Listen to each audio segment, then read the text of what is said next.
सलमान शहबाज 16 अरब रुपए की money laundering case में इश्तिहारी करार दे दिए गए। अब ये देखें, इनका वालिद जो है वजीर आज़म पाकिस्तान है, भाई जो है वजीर आला पंजाब है। क्या पाकिस्तान के साथ मजाक किया आप लोगों ने? खुदा की कसम सलाम करने को दिल करता है जैसा मजाक आपने पाकिस्तान के साथ कर दिया है।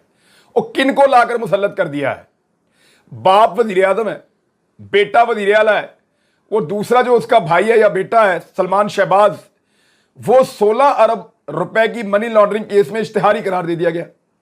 स्पेशल सेंट्रल कोर्ट में मनी लॉन्ड्रिंग के मुकदमे की समाअत के दौरान एफआईए के तफ्तीशी अफसर ने अपनी रिपोर्ट जमा करवाई है।